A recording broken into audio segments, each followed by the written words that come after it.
Assalamualaikum warahmatullahi wabarakatuh. Halo semuanya, bertemu lagi bersama Ibu di pelajaran sosiologi.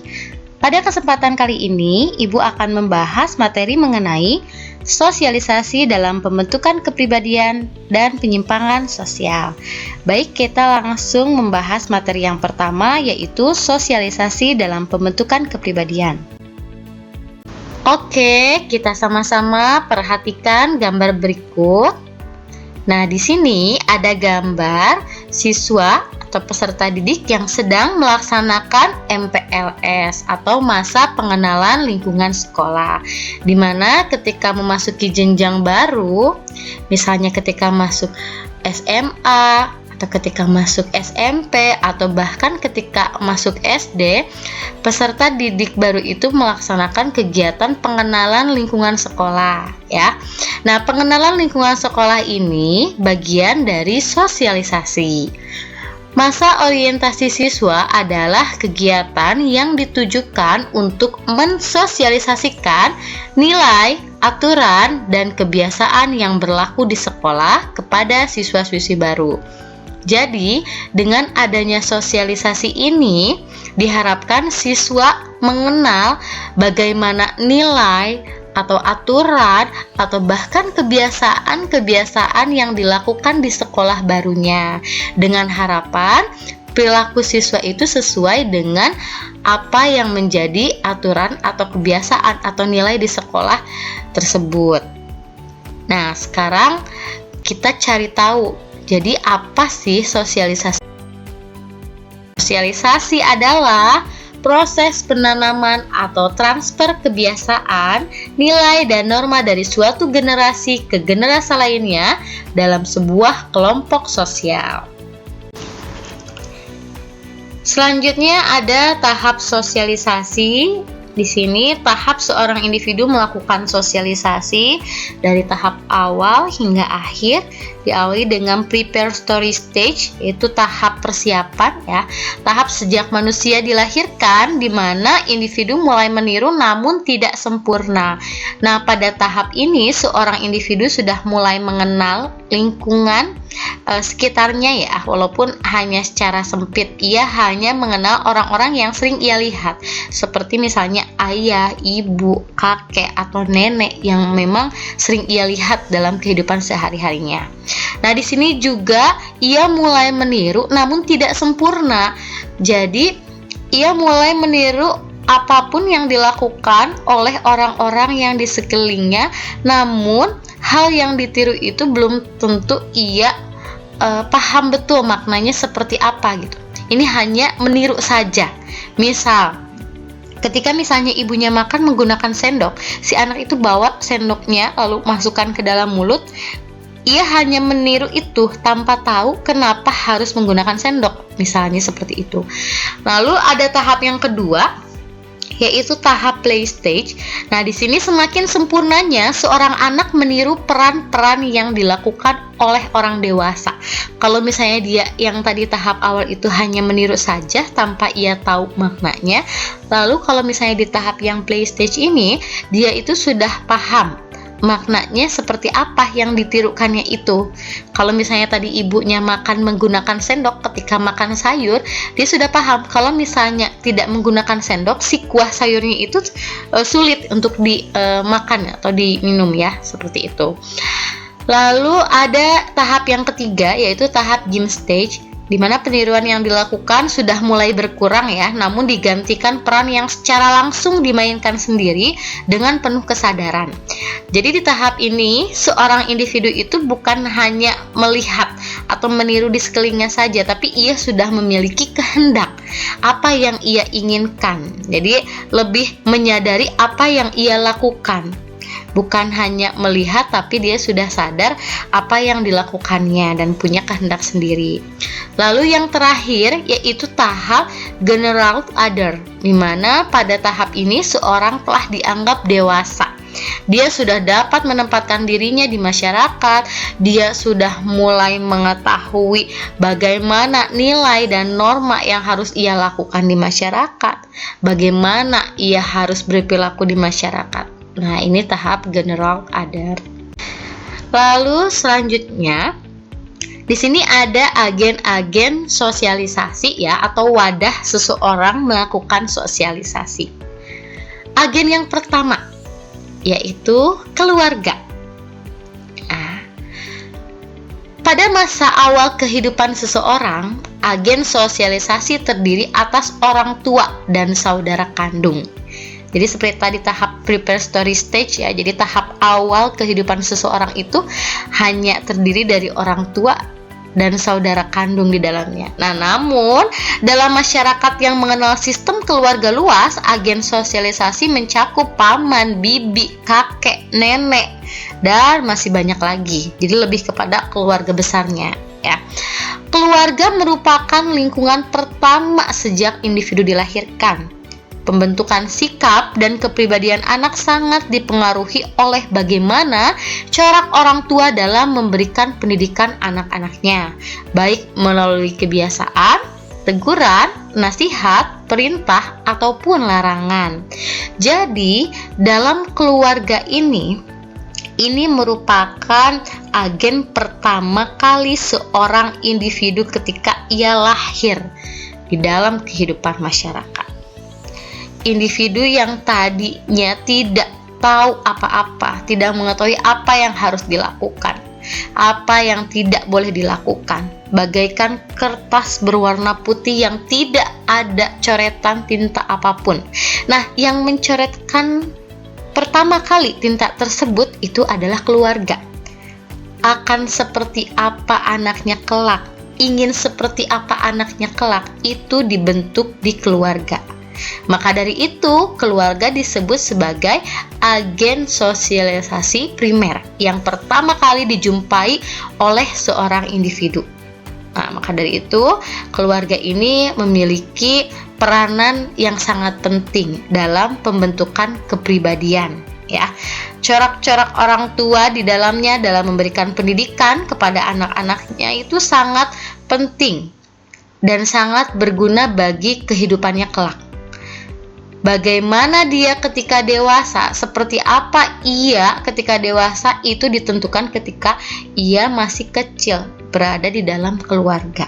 Jadi kita tahu bersama ya bahwa keluarga itu punya peran yang sangat besar sekali dalam proses pembentukan kepribadian seorang individu. Selanjutnya yaitu teman sebaya atau teman sepermainan ya. Di sini setelah anak dapat berjalan, berbicara, dan juga berpergian, ia mulai bertemu dan berinteraksi dengan teman sebayanya yang biasanya berasal dari keluarga lain. Dalam kelompok sepermainan di lingkup remaja, anggota-anggota baru dengan cepat disosialisasikan dengan simbol keanggotaan kelompok seperti gaya berpakaian, penggunaan barang-barang, dan pola perilaku tertentu. Ya. Jadi di sini ketika seorang individu sudah sedikit lebih mandiri ya, ketika dia sudah berada di keluarga, ia masuk ke agen sosialisasi selanjutnya. Nah, agen ini salah satunya itu adalah lingkungan teman sebaya. Ia mulai mengenal teman-teman seusianya dari keluarga yang berbeda yang memiliki beragam karakter, beragam kepribadian. Gitu ya. Nah, di sini juga ia mulai disosialisasikan atau dikenalkan dengan simbol-simbol keanggotaan kelompoknya gitu. Dan seperti apa gaya berpakaiannya atau penggunaan barang-barangnya atau bahkan kepada pola perilaku tertentu gitu ya. Biasanya kan kalau misalnya kita masuk ke dalam lingkungan pertemanan ya, di sana ada simbol keanggotaan gitu ya, kelompok gitu, yang memang itu sebagai identitas kita bahwa kita merupakan bagian dari kelompok tersebut, seperti itu ya. Jadi di sini juga sangat penting ya dalam proses pembentukan kepribadian seorang individu, apalagi menyangkut tingkah laku. Sadar tidak sadar ketika kita bergaul dengan teman kita, apalagi dalam jangka waktu yang lama, kita sering melakukan interaksi, ini tingkah laku kita itu akan terbawa gitu ya, atau bahkan kelamaan lambat laun itu akan menyesuaikan dengan lingkungan kelompok kita gitu. Walaupun tadi di keluarga itu kita tidak berperilaku seperti itu, namun ketika kita berada di lingkungan pertemanan, otomatis kita harus menyesuaikan dengan kelompok pertemanan kita. Nah, di sini juga berarti sangatlah penting. Kenapa penting? Karena ketika kita bergaul dengan teman yang salah, ini kemungkinan juga kita bisa melakukan hal serupa. Nah, demikian sebaliknya, ketika kita bergaul dengan teman yang baik ya, atau lingkungan yang positif, kita pun akan terbawa menjadi seperti itu ya. Lalu agen selanjutnya yaitu sekolah. Sekolah tidak saja mengajarkan pengetahuan dan keterampilan yang bertujuan mempengaruhi perkembangan intelektual, tetapi juga menanamkan kemandirian, tanggung jawab, dan juga tata tertib yang tentunya harus ditaati oleh seluruh peserta didik. Ya, jadi sekolah itu bukan hanya transfer ilmu saja, bukan hanya transfer informasi saja, namun di sini ada peran lain, yaitu menanamkan kemandirian ya, menanamkan kemandirian peserta didik, belajar bertanggung jawab, belajar tertib untuk mentaati aturan yang berlaku di sekolah. Hal-hal yang tidak diajarkan di rumah, hal-hal yang tidak diajarkan di lingkungan pertemanan, ini ada di sekolah. Ini bisa dilakukan di sekolah ya. Seperti misalnya kemandirian. Ada beberapa keluarga yang dari kecil itu tidak mengajarkan atau belum sempurna ya mengajarkan anaknya kemandirian. Nah, tapi ketika si anaknya mulai sekolah, si anak berusaha diajarkan bagaimana ia menjadi pribadi yang mandiri gitu ya. Jadi ketika dia tidak berada bersama keluarganya, ia masih bisa bertahan hidup seperti itu ya. Nah, di sini juga sekolah mengajarkan bagaimana disiplin ya dengan menjalankan tata tertib yang berlaku di sekolah atau nilai dan norma yang berlaku di sekolah. Bagaimana kita ini menjadi seorang individu yang disiplin dengan adanya aturan yang berlaku di sekolah gitu. Seperti misalnya aturan berpakaian, aturan jam masuk dan jam pulang sekolah. Nah, sebisa mungkin ditaati agar tercipta rasa disiplin dalam diri kita ya. Agen yang terakhir yaitu media massa. Media massa merupakan bentuk komunikasi dan rekreasi yang menjangkau banyak orang. Media massa mempunyai dampak yang positif dan juga negatif ya. Dengan adanya media massa, kita lebih mudah sekali ya untuk berinteraksi atau berkomunikasi ya dengan orang. Kita lebih tahu bagaimana kehidupan di luar sana gitu ya.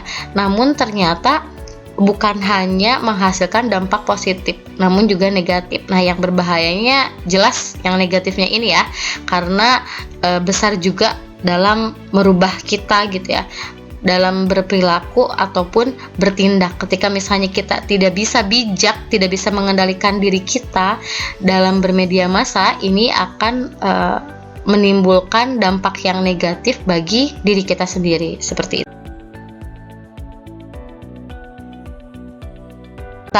Yang kedua yaitu penyimpangan sosial. Baik, perhatikan ilustrasi berikut.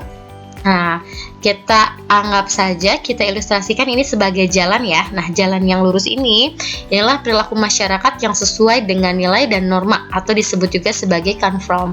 Namun pada realitanya, pada kenyataannya, masyarakat itu sulit sekali untuk menjalankan kehidupannya itu sesuai dengan nilai dan norma. Pasti ada saja yang melanggar, pasti ada saja yang bertentangan. Yang melanggar dan yang bertentangan itulah disebut sebagai non-conform atau perilaku menyimpang. Nah, itulah yang akan kita bahas pada pertemuan. Oke, apa sih penyimpangan sosial itu? Kita awali dengan pengertian penyimpangan sosial yang dikemukakan oleh beberapa ahli.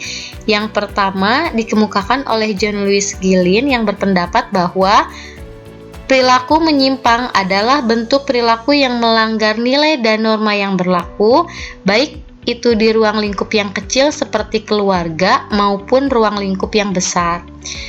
Oke, yang kedua dikemukakan oleh Harton bahwa perilaku penyimpangan atau penyimpangan sosial adalah setiap perilaku yang dinyatakan sebagai bentuk pelanggaran terhadap norma kelompok maupun norma yang ada di masyarakat. Jadi, kita simpulkan bersama bahwa penyimpangan itu merupakan suatu perilaku yang melanggar nilai dan norma atau yang bertentangan dengan nilai dan norma yang berlaku di masyarakat. Oke, selanjutnya kita perhatikan kembali gambar berikut. Nah, di sini gambar yang pertama itu kita bisa lihat bersama-sama. Di sini ada beberapa 3 orang pelajar yang sedang mengendarai sepeda motor. Nah, ini bertemu dengan bapak polisi ya. Kira-kira menurut kalian ini perilaku menyimpang bukan ya? Oke. Ini merupakan contoh perilaku menyimpang di mana ada pelanggaran atau ada norma yang dilanggar oleh para siswa ini ya. Yang pertama, tidak menggunakan helm ya. Dan yang kedua, nah ini ya bisa kalian lihat juga ini mereka berbonceng 3 ya, sangat membahayakan. Dan juga yang terakhir ini tidak memiliki SIM. Kalaupun mereka memiliki SIM atau kalaupun yang mengendarai memiliki SIM ya, jelas saja itu juga melanggar karena syarat untuk mendapatkan surat izin mengemudi itu yaitu minimal berusia 17 tahun. Sedangkan di usia SMP itu belum genap 17 tahun ya. Lalu gambar yang kedua itu gambar pelajar lagi ya yang melakukan tawuran. Nah, di sini jelas ya tawuran ini merupakan perilaku menyimpang karena memiliki nilai yang buruk bagi masyarakat dan juga perilaku yang tidak seharusnya dilakukan oleh pelajar ya atau siapapun, karena di sini ada kekerasan ya, saling menyakiti atau bahkan menghilangkan nyawa seseorang. Ini merupakan pelaku yang memang tidak baik atau tidak terpuji ya. 2 gambar ini merupakan contoh penyimpangan yang dilakukan oleh pelajar. Selanjutnya, ciri-ciri penyimpangan sosial. Yang pertama, penyimpangan dapat diterima dan juga dapat ditolak.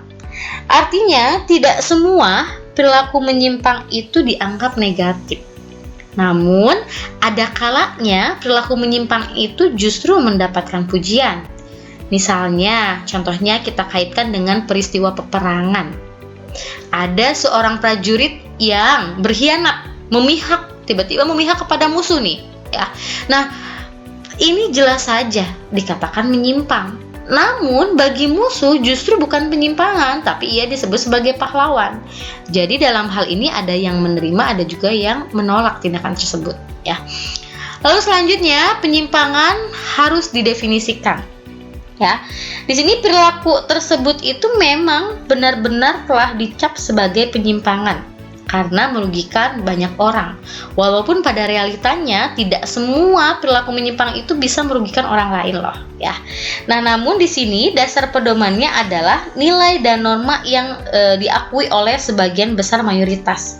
Sehingga jika terdapat perilaku yang tidak sejalan dengan nilai dan norma subjektivitas mayoritas masyarakat, nah inilah yang disebut dengan perilaku menyimpang. Lalu selanjutnya ada penyimpangan relatif dan juga penyimpangan mutlak ya. Artinya tidak ada ya satupun manusia yang sepenuhnya berperilaku seluruhnya gitu ya sesuai dengan nilai dan norma, atau yang tadi kita bahas sebelumnya itu konform ya. Ada juga masyarakat atau banyak juga masyarakat yang berperilaku menyimpang ya atau non-konform tadi. Nah, patokannya yang digunakan untuk menentukan apakah tindakan tersebut dikategorikan sebagai penyimpangan relatif dan penyimpangan mutlak itu adalah frekuensi penyimpangan yang dilakukan itu gitu ya. Jika perilaku menyimpang itu masih bisa ditoleransi oleh masyarakat, oleh orang lain, itu dianggap sebagai penyimpangan yang relatif. Namun jika sudah tidak bisa ditoleransi ya, tidak diterima lagi, itu disebut sebagai penyimpangan yang mutlak ya. Lalu selanjutnya di sini terdapat norma-norma penghindaran di dalam masyarakat Ketika seseorang melakukan tindakan penyimpangan, otomatis ada norma yang dilanggar, ya. Norma atau aturan itu ada gitu, dan seorang individu itu tahu gitu aturannya seperti apa, normanya seperti apa, tapi ia melanggar, berarti ini ada penghindaran ya terhadap norma tersebut. Contoh misalnya di sekolah itu terdapat norma, terdapat aturan, tata tertib yang mengatur siswa ya. Salah satunya misalnya dalam menggunakan pakaian, dalam berpakaian gitu ya. Jelas sudah ada aturannya ya. Namun masih ada ternyata siswa yang melanggar. Nah, siswa yang melanggar tersebut bukan tidak tahu aturannya seperti apa, tapi ia menghindarkan aturannya sehingga ia melanggar atau menyimpang seperti itu ya. Lalu yang terakhir, penyimpangan sosial bersifat adaptif atau penyesuaian ya, menyesuaikan. Artinya tindakan ini tidak menimbulkan ancaman disintegrasi sosial ya, tetapi justru diperlukan untuk memelihara integritas sosial ya. Nah, di sini dinamika sosial itu merupakan salah satu produk dari proses sosial yang tidak bisa dihindari ya oleh siapapun gitu. Jadi memang adanya dinamika di masyarakat ini kita tidak bisa menghindari gitu. Namun yang bisa kita lakukan adalah menjalani sebaik-baiknya gitu. Bagaimana ketika misalnya kita melihat suatu perbedaan, bagaimana ketika kita melihat perilaku yang berbeda gitu, bagaimana kita bisa bijak dan berusaha berperilaku sesuai dengan aturan atau nilai norma yang dianutnya ya. Selanjutnya ada faktor penyebab penyimpangan sosial. Nah, di sini ada dua ya, ada secara teori dan juga secara umum ya. Yang pertama yaitu secara teori dulu, yaitu teori labeling ya, label, cap atau julukan, di mana seseorang berperilaku menyimpang atau melakukan penyimpangan karena pemberian cap atau julukan. Jelas ini pasti julukan yang negatif, sehingga dia mendefinisikan dirinya seperti itu gitu ya. Misalnya dia pernah satu kali mencuri pulpen temannya di kelas gitu. Nah, ketika saat itu juga gitu ya, dia dicap sebagai pencuri pulpen gitu. Nah, ia secara tidak sadar gitu mendefinisikan bahwa dia sebagai pencuri. Jadi dia merasa biasa ketika ia melakukan hal yang sama seperti itu ya. Lalu yang kedua ada subbudaya menyimpang, di mana ini terdapat budaya yang berbeda ya, biasanya di lingkungan setelah sosialisasi primer, yaitu sosialisasi sekunder. Misalnya lingkungan pergaulan gitu ya. Ada hal-hal yang berbeda yang tidak biasa ia lakukan ketika bersama keluarga. Tentunya ini hal yang negatif ya. Nah, ini juga akan berpengaruh terhadap seorang individu untuk melakukan penyimpangan gitu. Misalnya di keluarganya ia sama sekali itu ya, tidak dikenalkan apalagi diajarkan merokok misalnya. Nah, ketika dia bergabung dengan lingkungan teman sebaya, lingkungan pertemanan di mana mayoritas di sana perokok ya, dan ia lambat laun juga menjadi perokok seperti itu. Lalu sosialisasi yang tidak sempurna. Nah, ini biasanya datang dari sosialisasi primer, yaitu keluarga. Dimana kan seperti yang kita ketahui bahwa keluarga itu merupakan agen sosialisasi pertama kali seorang individu gitu. Sebelum ia terjun ke kehidupan pertemanan, sekolah, masyarakat, ia pasti dibekali dulu di keluarga. Nah, sosialisasi yang tidak sempurna yang dilakukan di keluarga ini akan menimbulkan perilaku menyimpang pada seorang individu. Lalu selanjutnya faktor penyebab penyimpangan secara umum. Yang pertama menjadi saksi perilaku menyimpang ya. Ketika ia menjadi saksi perilaku menyimpang dan ternyata penyimpangan tersebut dirasa tidak berefek yang merugikan gitu bagi diri sendiri walaupun merugikan bagi orang lain, ia juga bisa melakukan hal yang serupa ya. Atau misalnya ketika ia itu disiplin ya, namun teman-teman itu tidak disiplin, datang ke sekolah seharusnya 6.30 tapi ia datang jam 8 ya, atau jam rujuk gitu. Nah, karena ia menyaksikan teman-temannya seperti itu dan juga tidak ada sanksi yang tegas sehingga ia bisa berperilaku yang sama. Ini hampir sama dengan yang poin ketiga ya, kurang tegasnya aparat sehingga tidak menimbulkan efek jerak bagi seorang individu yang melakukan penyimpangan. Dan yang terakhir itu anomi ya. Anomi itu kehidupan masyarakat seakan-akan tidak ada norma. Jadi norma itu ada ya, aturan itu ada. Sampai saat ini kan kita juga berusaha untuk hidup sesuai dengan aturan yang ada ya, baik itu dalam keluarga, dalam sekolah ataupun lingkup secara besar lagi masyarakat ya. Nah, namun kita bisa lihat juga gitu, walaupun ada normanya tapi masih banyak juga masyarakat yang melanggar. Nah gitu ya. Nah, banyaknya masyarakat yang melanggar norma itu disebutnya anomi. Seakan-akan si masyarakat itu hidup tanpa aturan, seakan-akan tidak ada norma saking banyaknya yang melanggar ya. Selanjutnya, sifat-sifat penyimpangan atau perilaku menyimpang. Ada penyimpangan positif, penyimpangan negatif, penyimpangan primer, dan juga penyimpangan sekunder. Yang pertama, penyimpangan positif. Ya, penyimpangan positif ini merupakan salah satu bentuk penyimpangan yang memiliki dampak atau pengaruh yang baik bagi masyarakat gitu.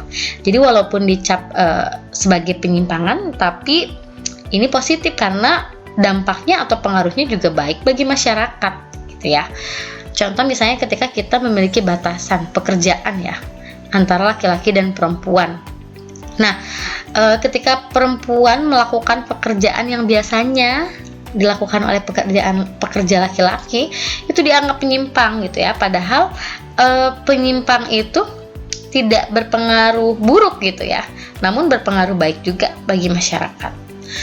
Lalu penyimpangan negatif. Dalam penyimpangan negatif ini pelaku bertindak mengikuti nilai-nilai sosial ya yang dipandang rendah ya, buruk dan berakibat buruk serta mengganggu sistem sosial. Artinya ini mengganggu kestabilitasan masyarakat ya.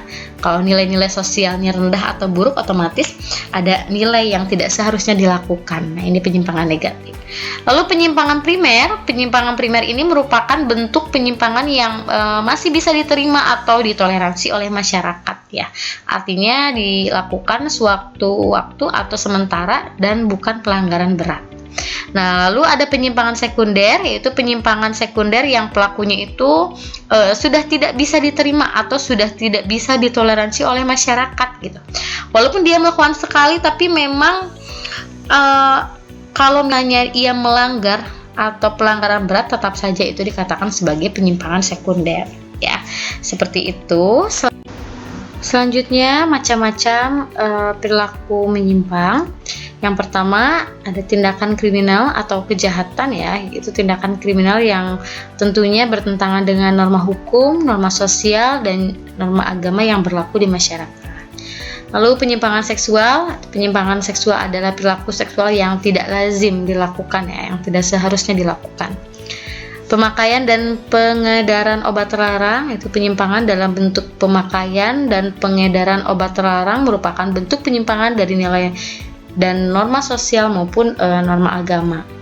Dan yang terakhir, pemakaian dalam bentuk gaya hidup, itu penyimpangan dalam bentuk gaya hidup ini yang berada atau berbeda dari biasanya, antara lain sikap arogan, ekstrinsik, dan juga gaya hidup yang memang tidak seperti pada umumnya.